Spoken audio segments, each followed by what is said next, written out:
Welcome to Gene and Mike do the New York Times crossword. Hi, I'm Jean. And I'm Mike. And today we are doing the crossword for Sunday, September 29th, 2024. So, on this penultimate day of September... Yes. Did you do the crossword? Yes. And was it the ultimate Sunday crossword? It was a pretty amazing crossword. Okay. Amazing in what sense? Well, it was a little bit of a challenge, more so than my typical Sunday crossword experiences. Really? Yes. Okay. The theme was absolutely amazing, I thought. It was just way out there. And for the longest time, I didn't really know what was going on. But I eventually figured it out, and it certainly helped with solving the puzzle then, because there were many places where I was, I had no idea what the answer was. And then once I figured out the theme, it was like, oh, yes. So in this case, the theme really did help me, anyway, solve the puzzle. So, what did you think? I didn't think the theme helped or hindered because the clues as written seemed to connect directly to the answers that you had to provide. They definitely connected to the answers, but they were just such odd answers. You know, the clues were a little convoluted. You know, they were long and complicated, and the answers were just kind of just kind of out there. So maybe we should give some examples so you'll know what we're talking about. Okay. The name of the puzzle was The Eyes Have It. And the eyes certainly did have it in this puzzle. The themed clues were, let's see, they were all questions, and they were all kind of complex questions. Of course, the answers were directly related to the clues. But the answers were common phrases where two eyes were inserted into the answer to create two new words that would solve the puzzle or would answer the clue. So, for example, the first one, anecdotes that are more likely to elicit eye rolls. And the answer to that was cornier stories. Okay, if you take the eyes out, it's corner stores, which is, a common phrase, a corner store. But you put the eyes in, cornier stories are anecdotes that are more likely to elicit eye rolls. Right. So, and indeed they are. Yes, they are. Another one was 39 across. Qualities of the perfect rant. And it was tirade ideals. Or if you took the eyes out, it was trade deals, which is a common phrase. But put the eyes in, the eyes have it, tirade ideals. So, the one that really threw me was 47 across. I could not figure out what was going on there, but skinny as a beanpole or thin as a rail. And it turned out to be wiry simile instead of wry smile. Yep. It was wiry simile. So that was the theme. And it was extremely innovative, I thought. I'm like, whoa, I would never have thought of creating a theme like this. And of course, the clues had to be you had to be quite creative to even think of clues, and maybe even more creative to think of a common phrase that you could insert two eyes in and create two new words. Right. Well, this crossword was by Joe Deeney, and apparently he had to go through 20,000 word transformations to find the ones that were suitable for the puzzle. Really? Wow. I suspect a computer was involved. Well, I would guess so. But 68 across, more risque assertion, and that was steamier claim rather than steamer clam. What is a steamer clam? Is something you eat, I presume? I think so. Okay, I'm unfamiliar with the concept, Yeah. but...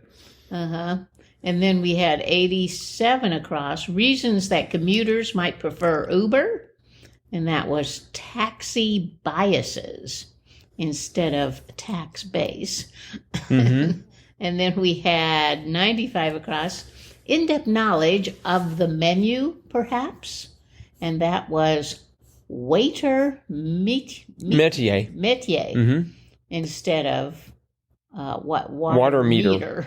So, and finally, 118 across, ones with flexible minds and bodies, pliant geniuses rather than plant geniuses.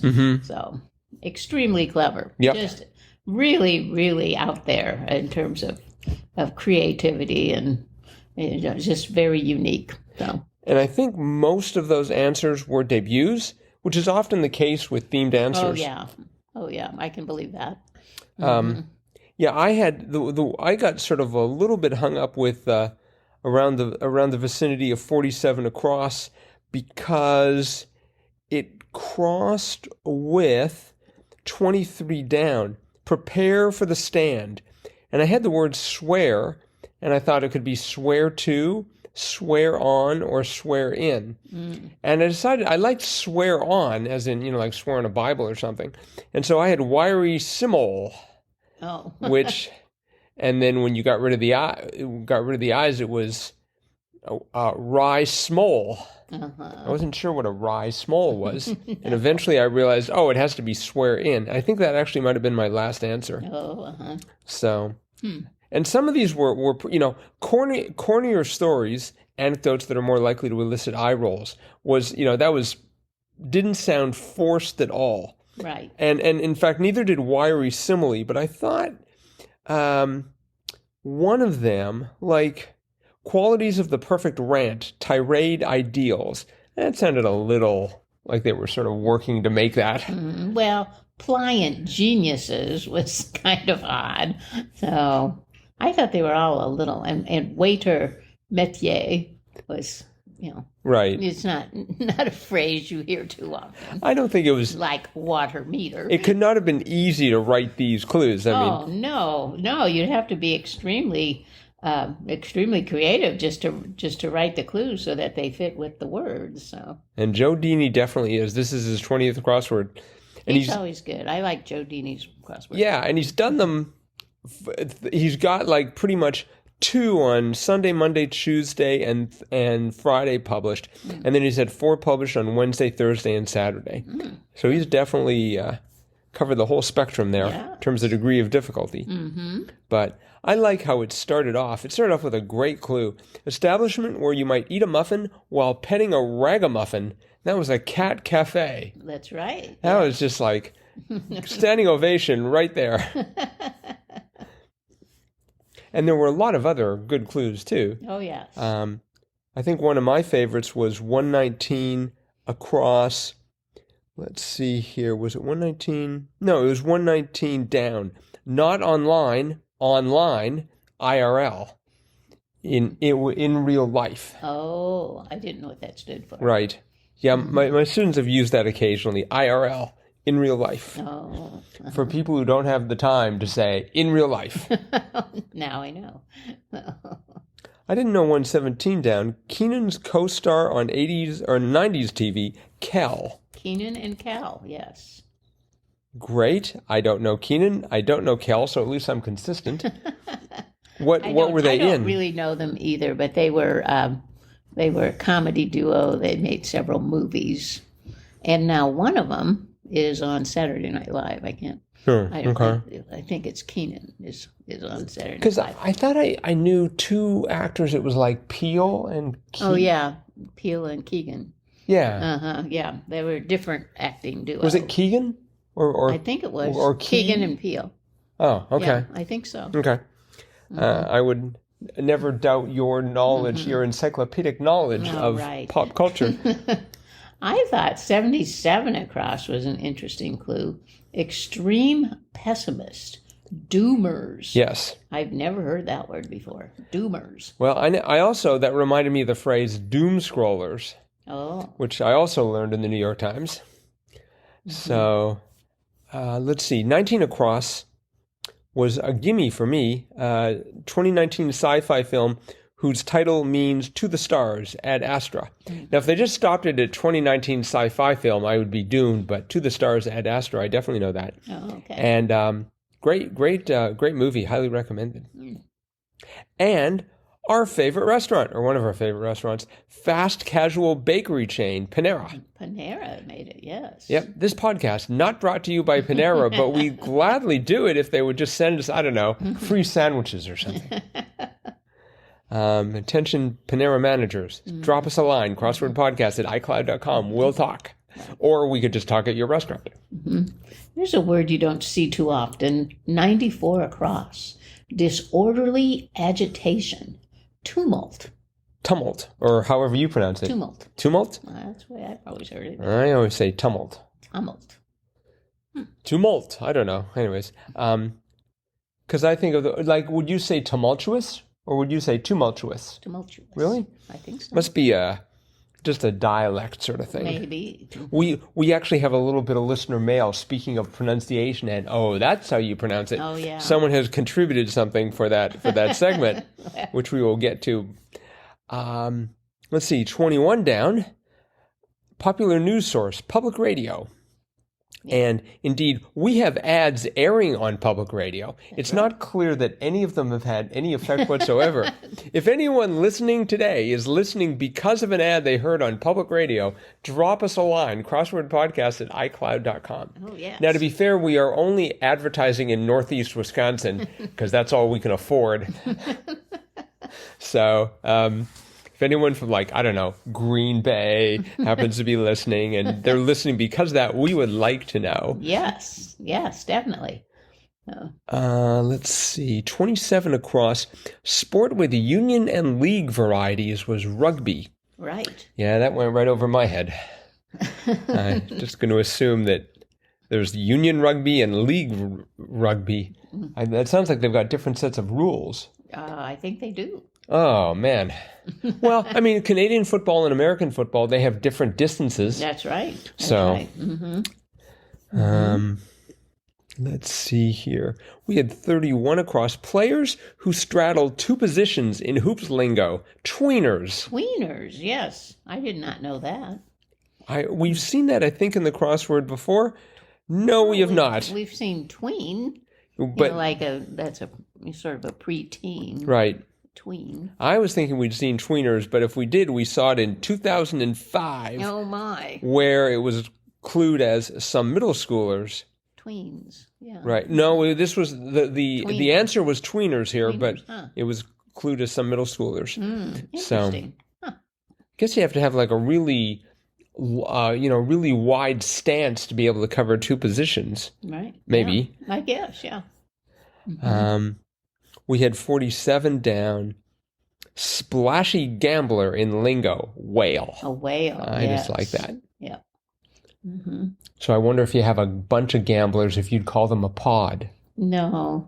I think just, the flashy ones they call a whale because they usually have lots of money. They're big spenders.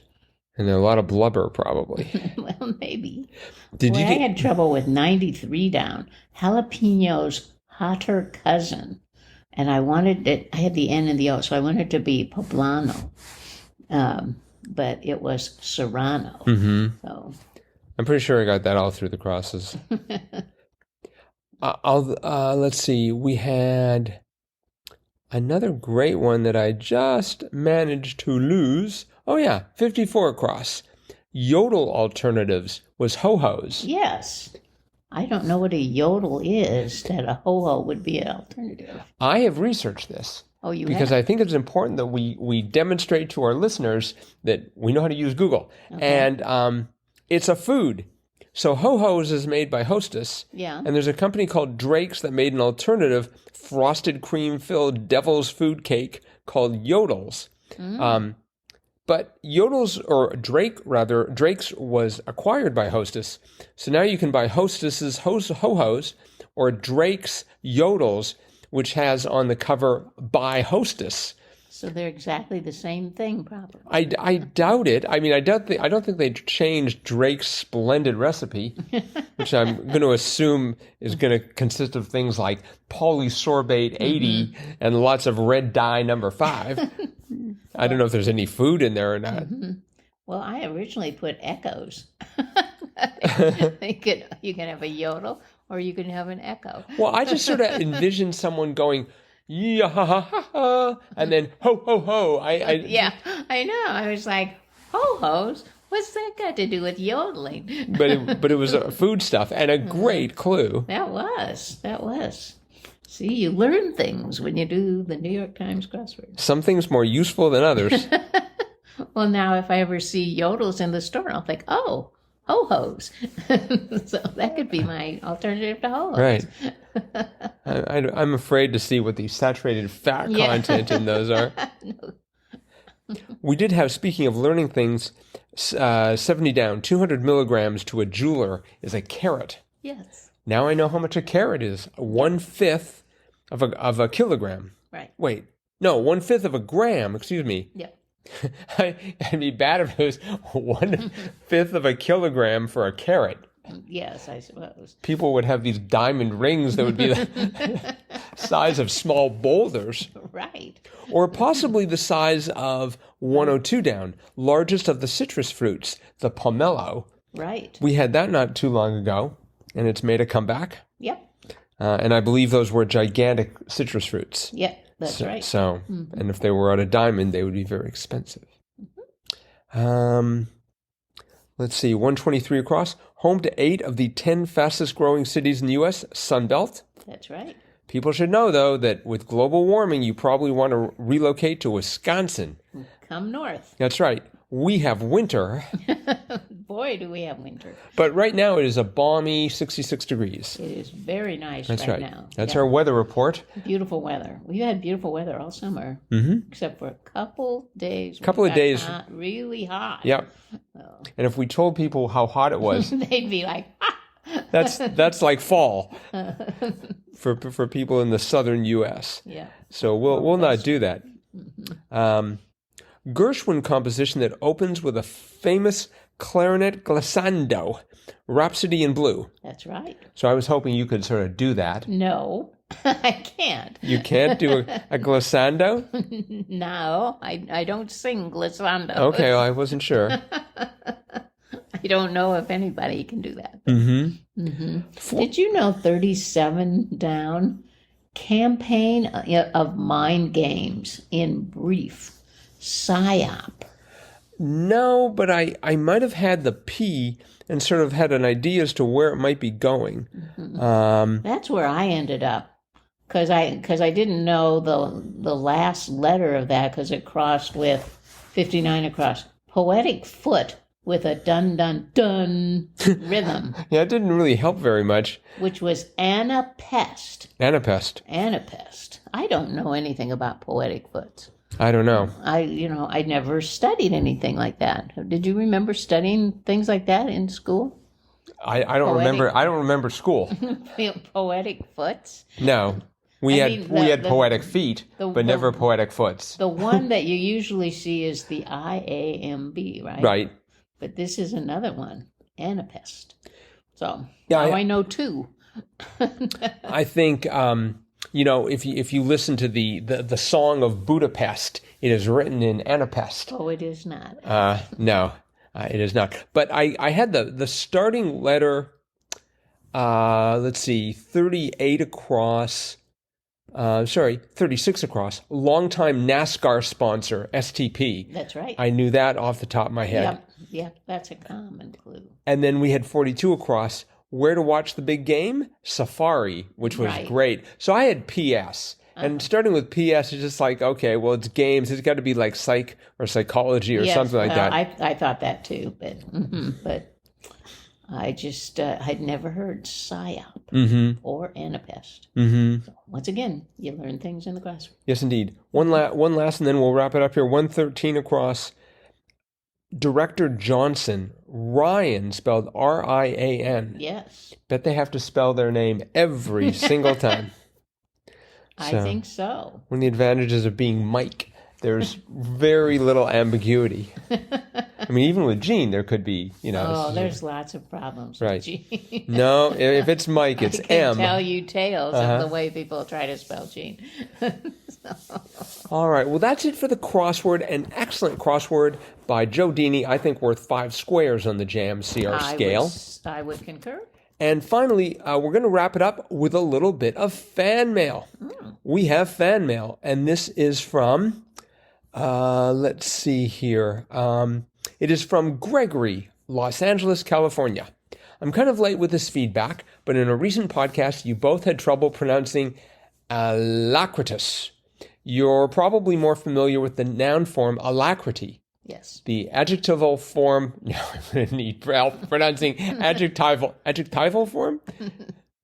I don't The adjectival form, alacritus is pronounced alacritus. Okay, so I think we're going to have to, let's start over here. It's alacritus, and I'm going to go with adjectival, which actually, perhaps Gregory can send us another bit of fan mail telling us how to pronounce adjectival. Alacritus. Now we know. Alacritus. Well, I mean, it makes perfect sense because it's alacrity, so alacritus. That's right. Yeah. Yes. Yes, it does make sense. But we had to have someone explain it to us. Yes. So thank you, Gregory. Yes, thank you so much. And that's that's how you pronounce it, segment for today. Very good. We probably have a few more things that we need to work in here, but tumult, I think, is going to be one of them. Or tumult. Or tumult. Or turmeric. Okay. All right. Well, that is it for today. Thanks, everyone, for listening. Hope you enjoyed this podcast. And remember, we're going to have our Triplet Tuesday coming up, and we will be announcing our Triplet Tuesday contest winner on Tuesday.